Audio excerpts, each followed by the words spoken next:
May secret affair kami ng office mate ko. Hindi ko matigilan kasi sobrang galing niya sa... Rocky's Secret Files. Secret Files. It's the kind of bleep you never knew existed. Kunwari inosente, pero boy naman pala. Rocky's Secret Files. Secret Files.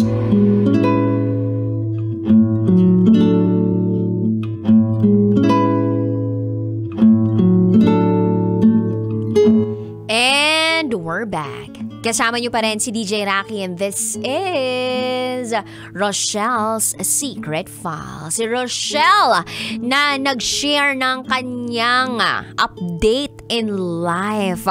Yung dating ang na-ere ko na secret file niya was dated back in February 16, 2022. Ganun na po katagal yung huling sinend niya na secret file sa atin. Pero yun nga kabisyo, Feb 16, 2022, yung update niya doon sa secret file na yun was namatay yung asawa niya. Meron silang anak. So, yung ending ng secret file na yun was malungkot. Kasi nga nawalan siya ng asawa eh. And then, few years later, eto na tayo, fast forward, unti-unti niya nang binubuksan yung puso niya na magmahal ulit.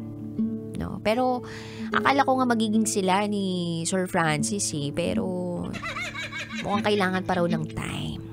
Dahil ayaw niya makita yung pagkatao ni Ed o yung asawa niya doon sa bago niyang dinidate ngayon o nanliligaw sa kanya. So, fair naman yun. Fair enough naman yun. Lalong-lalo na kung nagsasabi ka talaga ng totoo doon sa nanliligaw sa iyo. Kung ano yung mga vulnerabilities mo, kung ano yung mga issues mo. Kasi, pangit na mag-oo ka, pumasok ka sa isang relasyon na hindi ka committed 100% at hindi yung taong yun na kasama mo, yung naiisip mong mahalin mo o minamahal mo. Unfair naman yun, right? Anyway, pakinggan na natin yung mga kabisyo natin nag-share ng kanilang mga thoughts, comments, suggestions, and violent reactions. Ito po sabi ni Jomar Palulim. Sayang naman, akala ko naman kayo na talaga magkatuluyan. Sana meron pa niyang susunod na part. Shoutout po dito sa Tres Marinas Resort. Actually, nabitin talaga ako. Rochelle, sabihin mo it's a prank. Habol lang to sa April Fools. Pwede bang dugtungan mo? Kasi sayang naman. Anyway, ito naman sabi ni Yen. Nakakabilib si sender ang tatag ng love niya sa husband niya. Sana lahat ganito, no? I think nasa tamang path naman siya. Feel ko magiging sila naman, pero in time. Sana makapagpaalam din si Sir Julius kay Sir Ed. Yun lamang po, happy Wednesday sa lahat. Magpapaalam si Sir Julius kay Sir Ed. Wait lang tama ba yung binanggit ko kanina? Bakit Francis yata yung nabanggit ko kanina? Sa Bugyar, diba? Sorry guys medyo meron pa yata akong jet lag. Tapos yung sinus ko, parang umaakyat siya sa ulo ko. Parang nagkakaroon ako ng migraine. Ewan ko ba, dala na ba ito ng katandaan? Baka oras na talaga para mag-asawa na ako. Charot! Why darot? Anyway, yun. Nakaka-amaze ang pagmamahal ng sender natin sa namayapa niyang asawa. Anyway, ito naman sabi ni Tin Rivera. Take it away, Tin Rivera. Good day po mga malaking sa'yo, Sanger. Akala ko minging kayo talaga kasi. Pero kailang niya ma'am at least na ngalaga mga mali mo. Hindi kayo ni sir. Pero kabing nila nga winning ka lang. Ayun, willing to wait naman pala kasi si Sir. So, antay-antay lang. Anyways, eto naman sabi ni Mayumi. Tama lang din ang ginawa ni SF Sender na taking it slow hanggang sa maging handa na siya sa bagong pag-ibig. Tingin ko naman may magandang kalalabasan ng kwentong ito dahil marunong mag-antay at rumispeto si Sir Julius. Looking forward sa another kwento na merong happy ending. Thank you so much, Mayumi. Eto pa sabi ni Charles Sancho. Sana ay magbukas na ang puso ni sender ng tuluyan. Akala ko nga talaga suplado si Prof. Inakala ko rin na agad-agad magkakatuluyan sila. Nakakabitin naman po, DJ Rocky. Eto pa sabi ni Bernard Lores, know him a lot. At kung talagang seryoso siya panghabang buhay para sa'yo, patagalin mo. Huwag mong sayangin ang lahat ng itinuro sa'yo ni Sir Ed. Pabati po ng happy birthday kay Vito Quiñanta.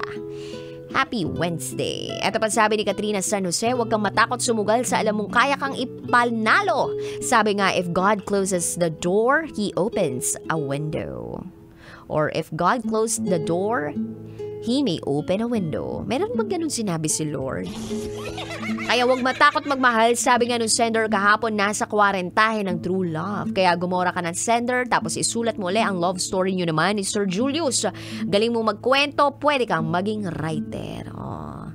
Sabi ni Lester Libre, sabi niya, sino si Sir Francis? Actually, natawa din ako kanina, may binanggit ako Sir Francis. Sir Julius pala, hindi pala Francis. Iba naman yun, raketera. Sabi kasi niyo medyo clog yung nose ko tsaka brain cells ko. Hindi siya masyadong nagpa-function.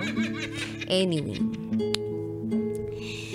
Wala naman ako actually masabi sa ating secret file sender, kundi tama ka naman. Sarili mo namang buhay yan. Wala ka namang natatapakang ibang tao.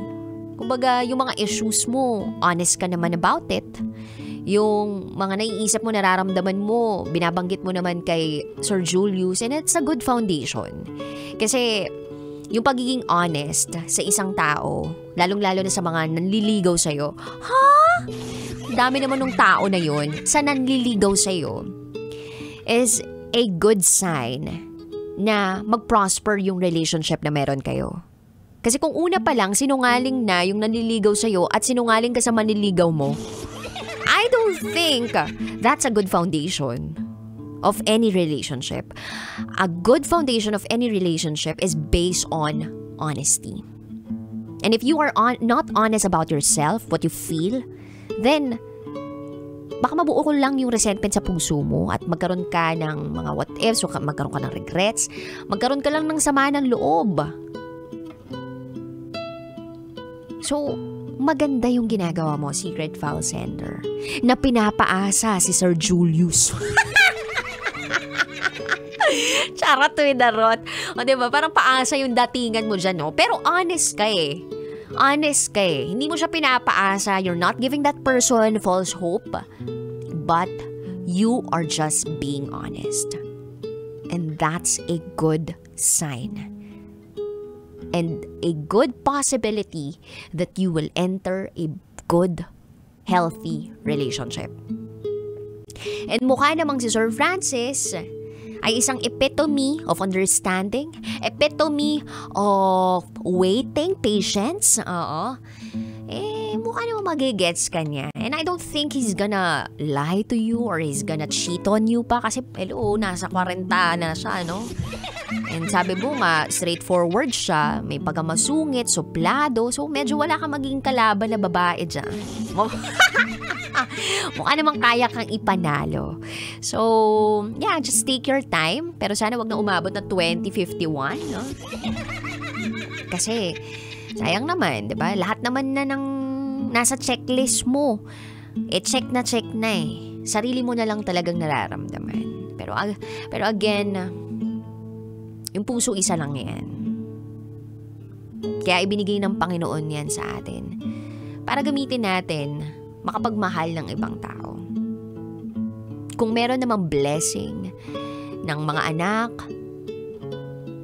ng asawa mo, kung may blessing naman ng anak mo, and kung nagdasal ka ng taimtim sa Panginoon na bigyan ka ng senyales o kaya naman gabayan ka para makapamili ng tamang desisyon tungkol sa pagbubukas ng puso mo ulit sa panibagong tao na po pwedeng mahalin mo at mahalin ka ng buong buo,